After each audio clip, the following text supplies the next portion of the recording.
Senators Luetkemeyer, Here. O'Laughlin, Here. Searpoy, May, Williams. We have quorum. I now make a motion that we go into executive session. Do I have a second? Second. It's been moved and seconded. All those in favor signify by saying aye. Aye. Those contrary, no. The ayes have it. We're in executive session. We have 3 bills that I plan on execing on today. The first up is SCR number 2 from Senator Beck. I would make a motion to bring that forward the committee for consideration. Do I have a second? Second. It's been moved and seconded. The SCR is before the committee for discussion. Just for the benefit of the committee, this was Senator Beck's SCR that commemorates the 30th anniversary of, I'm not even going to try to pronounce it, Genocide Day. This is has to do with a Bosnian population that's in Senator Beck's district. And if there are any questions or any discussion, I'd be happy to entertain that right now. Seeing none, I will make a motion that we do pass Senate concurrent resolution number 2. Do I have a second? It's been moved and seconded. Madam Secretary, please call the roll. Senator Luetkemeyer, Aye. O'Laughlin, Aye. Searpoy, May, Williams. By a vote of 3-0, you have voted do pass Senate concurrent resolution number 2. Next up, make a motion to bring before the committee SCR number 4. Do I have a second? It's been moved and seconded. All those in favor signify by saying aye. Aye. Those contrary, no. The ayes have it. Resolutions before the committee. This is the resolution from Senator McCreary that expresses support for the Federal Merchant Marine Act of 1920, also known as the Jones Act. Is there any discussion on that? None? From Senator Searpoy. All right. I would now make a motion that we vote do pass Senate concurrent resolution number 4. Do I have a second? It's been moved and seconded. Madam Secretary, please call the roll. Senator Luetkemeyer, Aye. O'Laughlin, Aye.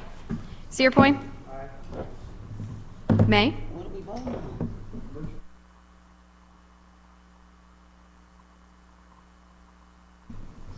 Williams. By your vote of 4-0, you voted do pass Senate concurrent resolution number 4. I now make a motion to bring before the committee Senate concurrent resolution number 6. Do I have a second? Second. It's been moved and seconded. All those in favor signify by saying aye. Aye. Those contrary, no. The ayes have it. The Senate concurrent resolution is before the committee. For the benefit of the committee, this is Senator Fitzwater's concurrent resolution that recognizes and celebrates the special relationship between the United States and Israel. Is there any discussion on that Senate concurrent resolution? Seeing none, I would now make a motion to vote do pass Senate concurrent resolution number 6. Do I have a second? Second. It's been moved and seconded. Madam Secretary, please call the roll. Senator Luetkemeyer, Aye. O'Laughlin, Aye. Searpoy, May, Aye. Williams. By your vote of 4-0, you have passed Senate concurrent resolution number 6. I now make a motion that we exit executive session. Do I have a second? Second. It's been moved and seconded. All those in favor signify by saying aye. Aye. Those contrary, no. The ayes have it. We are out of executive session. First up and only bill being considered for the committee today is Senate concurrent resolution number 8. Senator Beam, whenever you're ready.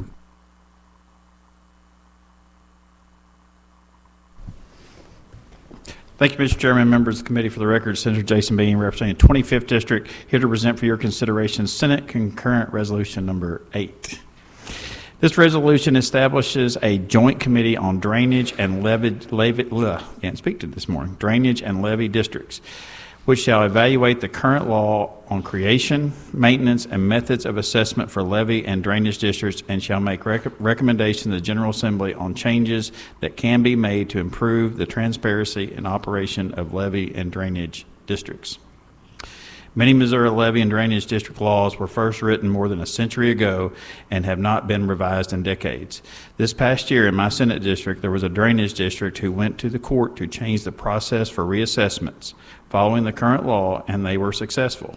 Months later, many business owners as well as landowners inside the levee districts feel aggrieved about the lack of sufficient notice of the court proceedings and the resulting reassessments, which produced shocking increases in many assessments. For example, from my Senate district, one manufacturer paid approximately $100 in 2023. In 2024, it skyrocketed to approximately $27,000. I hope the creation of this committee will result in having more transparent reassessment process. Like I said, that court process in this particular case was decided in the spring of 2024, and those tax statements didn't come out until December. So a lot of those property owners had no idea. During the reassessments, they switched the message from acres owned to property value, which resulted in skyrocketing cost. The committee shall be comprised of 10 members of the General Assembly, all of whom shall have at least one levee or drainage district located in the member's district. The committee shall expire on December 31st, 2026, and shall by such date deliver a report of its findings and recommendations to the General Assembly. With that, I'll be happy to take any questions. Any questions for Senator Bean?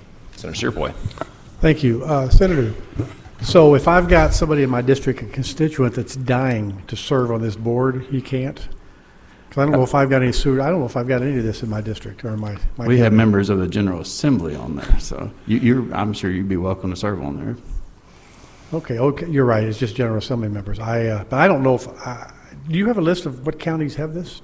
Is it mostly just rural? It's mainly, but I mean, I don't have the list in front of me. No, sir, I do not. But I'd be glad to get it for you. Well, that's okay. I have no idea if I'd have them. I've never had anybody talk to me about them. So, all right. Well, thank you. Senator O'Laughlin.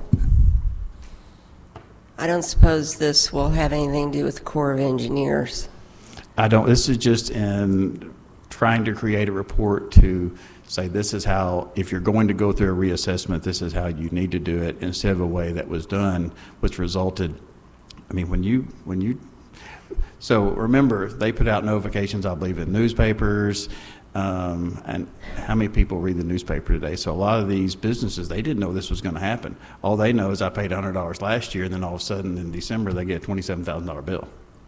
We just need to. I was just thinking of, the last few years when we've had like massive flooding and much of it in my district and my former district, and all the problems we have trying to address that. But good point. So, yeah. Yeah, like I said, we're just looking at how they do their reassessment. We're not Yeah. changing anything. This is just how they go through the process. And I have a lot of drainage districts in my area as well. Yeah, thanks. Any further questions? Seeing none. First witness in support of Senate Concurrent Resolution number 8.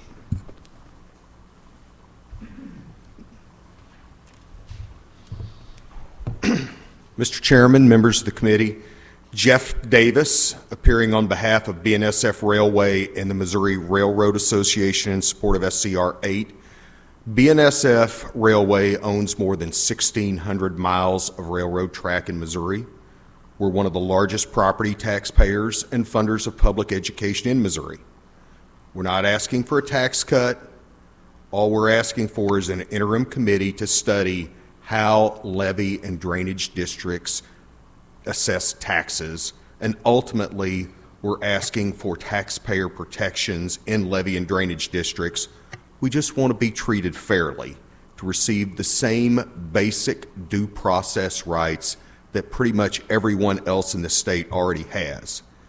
Meaningful notice of how much they're planning to raise our individual property taxes, an objective reassessment formula based on actual property values, actual cost, or some other fair means of assessment that doesn't require an engineering study estimating hypothetical future savings or circuit court appearance. A hearing in front of a tribunal where the attorneys arguing to reassess our taxes are not simultaneously advising the commissioners who will be rendering the decision at the same time, and at least hopefully an opportunity to make an appeal without hiring an attorney and having to go to circuit court or to the Court of Appeals. Mr. Chairman, Senators, I can personally attest to every one of these complaints. When BNSF litigated a levee assessment case in Perry County in 2021, we did not get the legal notice in the newspaper or get the supposed postcard that they sent out. MoDOT actually contacted us and told us about it. I have not found one person in the last 5 years who has ever gotten one of these supposed postcards that they send out to notify people.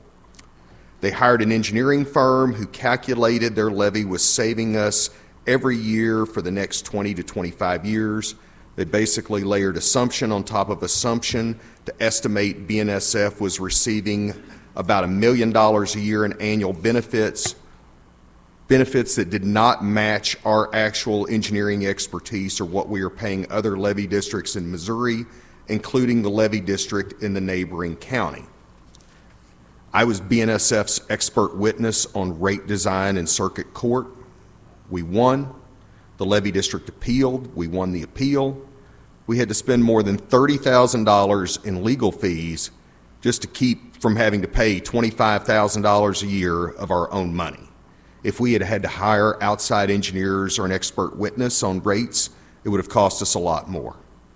Union Pacific and the customers of Senator Bean's Levee District in Butler County never got that notice, so they lost their opportunity to file an appeal in circuit court and had no knowledge their Levee District assessment was going up, in some cases by tens of thousands of dollars, until they got their November property tax bill. In conclusion, these statutes were originally written more than a century ago. There's only a handful of people in the state who understand how they work, so I think an interim committee that will bring out all the stakeholders and have an honest discussion is the best course of action before we start trying to change the law. Thank you. Any questions for Mr. Davis? Seeing none, thank you for your testimony. Any witnesses in opposition? Seeing none, further witnesses in support?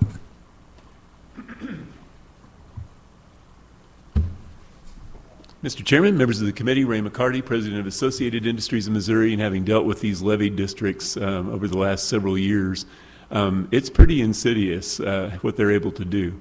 These levee districts, the governing boards of these levee districts are usually made up of the primary landowners, which can be speculative landowners, they can be large farmers, but they're large landowners, and what happens is they get together and decide how much liability to assign to everyone that benefits from the levee district. If there are commercial interests within that levee district, very often they get stuck with the bill and they aren't allowed to vote on it. It's all done by this group that is happy to pass a tax bill on to someone else.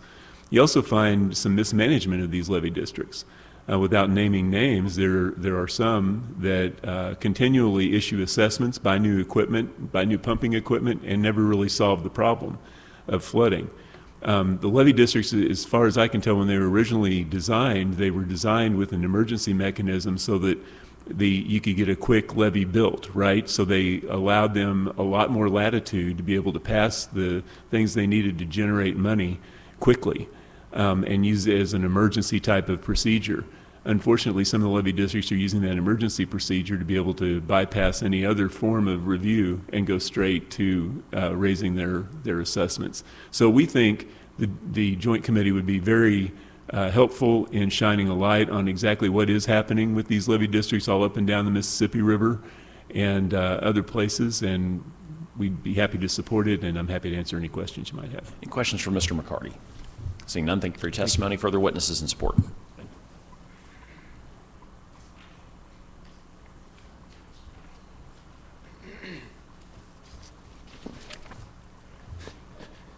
Mr. Chair, members of the committee, I'm Luke Reed with the Missouri Chamber of Commerce and Industry, here to support Senate Concurrent Resolution 8. This does seem like a chapter we very much need to study. Chapter 245 has been on the books for, as the previous witnesses stated, over 100 years, and it probably is time to look at these again to make sure that these tax assessments are done transparently, fairly, and that the benefits touch those that's supposed to touch, those who are funding these. So, yeah, the Chamber supports efforts to look into this through this resolution. Any questions for Mr. Reed? Seeing none, thank you for your testimony. Further witnesses in support? Any further witnesses in support? Seeing none, any witnesses for informational purposes only? Seeing none, Senator Bean, any concluding remarks? Just to clarify, I gave the example of $127,000. It was actually $99.85, and then it went to $27,185.73. So I just wanted to make sure you knew, and thank you all for your time. No further business coming before the committee. I make a motion that we adjourn. Do I have a second? It's been moved and seconded. All those in favor signify by saying aye. Aye. Those contrary, no. We're adjourned.